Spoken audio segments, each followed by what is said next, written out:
नमस्कार दोस्तों, आप देख रहे हैं YouTube चैनल द वैदिक सनातनी और मैं आशीष शर्मा हूं। दोस्तों, एक कहावत है जो हम सभी ने सुनी है और वो कहावत है दोस्तों, the wonder that was India. एक जमाने में दुनिया का जेम हुआ करता था हमारा इंडिया, लेकिन हमारी जनरेशन ने या हमसे पहले वाली जनरेशन ने या उससे भी पहले वाली जनरेशन ने ये चीज़ सिर्फ बातों में ही सुनी है। लेकिन वो लोग भी रहे होंगे जिन्होंने ये चीज़ एक्सपीरियंस की थी जब इंडिया दुनिया का एक जेम था। लेकिन इंडिया जेम था कब? इंडिया जेम तब था दोस्तों जब इंडिया में संस्कृत एक फेमस लैंग्वेज थी। इसीलिए हमारे जो इंडिपेंडेंस के बाद के सबसे पहले प्रेसिडेंट हुए डॉक्टर राजेंद्र प्रसाद जी, वो कहते हैं कि हमारा कल्चर, हमारा लिटरेचर और हमारी लाइफ, ये तीनों ही इनकम्प्लीट हैं जब तक हमारे स्कॉलर्स, हमारे थिंकर्स, हमारे लीडर्स और हमारे एजुकेशनिस्ट संस्कृत को इग्नोर करते रहेंगे। वो ये इसीलिए बोलते हैं दोस्तों क्योंकि संस्कृत भाषा में लिखे हुई किताबें और संस्कृत भाषा में लिखे हुए ग्रंथ अपने आप में इतनी सारी चीज़ों को समेटे हुए हैं कि अगर हमने संस्कृत नहीं पढ़ी, अगर हमने संस्कृत नहीं एक्सप्लोर की, तो ये सारी की सारी बातें जो साइंटिफिक भी हैं ये किताबों में छिपी रह जाएंगी।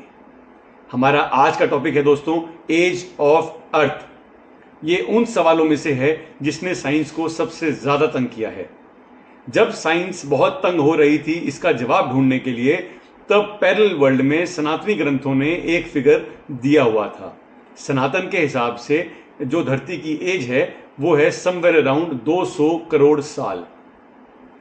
अब साइंस ने बहुत सारी टैक्टिक्स अपनाई इस फिगर तक आने के लिए, इस आंसर को ढूंढने के लिए।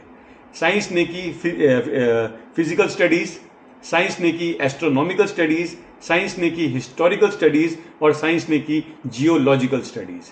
लेकिन स्ट्रेंज बात यह थी कि इन सारी स्टडीज से जो भी फिगर आ रहे थे वो आपस में कॉन्फ्लिक्टिंग थे। फिजिकल स्टडी दोस्तों सबसे पहले की लॉर्ड केल्विन ने, और इनके हिसाब से धरती की एज थी 20 से 40 मिलियन साल। इसके बाद एस्ट्रोनॉमिकल स्टडी करी G.H. डार्विन ने। इन्होंने चेक किया accumulation of sodium in the ocean और इनके हिसाब से जो फिगर आया वो था 80 to 90 मिलियन ईयर्स ओल्ड। और इसके बाद हिस्टोरिकल स्टडी के हिसाब से जो एज आई अर्थ की वो थी 5 से 10,000 साल।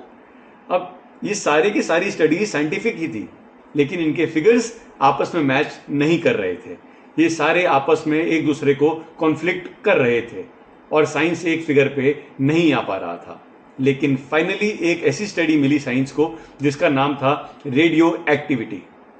अब इसमें साइंस ने स्टडी की डिसइंटीग्रेशन ऑफ एटम्स और इसके हिसाब से जो फिगर साइंस को मिला उस फिगर को साइंस ने मान लिया अल्टीमेट फिगर, क्योंकि उन्होंने ये मान लिया कि अब ये जो फिगर हमें रेडियो एक्टिविटी से मिल रहा है ये बिल्कुल सही फिगर है और हम इसी फिगर को मानेंगे एज ऑफ अर्थ। और स्ट्रेंज बात यह है दोस्तों कि जो इस स्टडी रेडियो एक्टिविटी के थ्रू एज निकली अर्थ की वो थी 2000 मिलियन ईयर ओल्ड, यानी कि एग्जैक्टली वही जो सनातन हजारों सालों से बता रहा था, 200 करोड़ साल।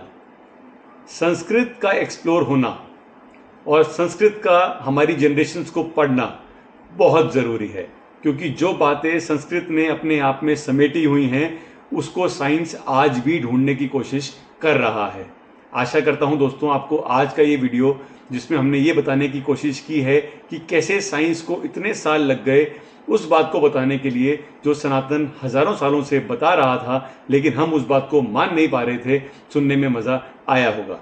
अगर आपको ये वीडियो पसंद आया है दोस्तों तो प्लीज़ इस वीडियो को लाइक करें, चैनल को सब्सक्राइब करें और बेल आइकन भी दबा दीजिए। अपने दोस्तों को भी कहें कि ये वीडियो ज़रूर देखें और चैनल भी ज़रूर सब्सक्राइब करें। वीडियो देखने के लिए बहुत बहुत शुक्रिया, धन्यवाद, थैंक यू, जय हिंद।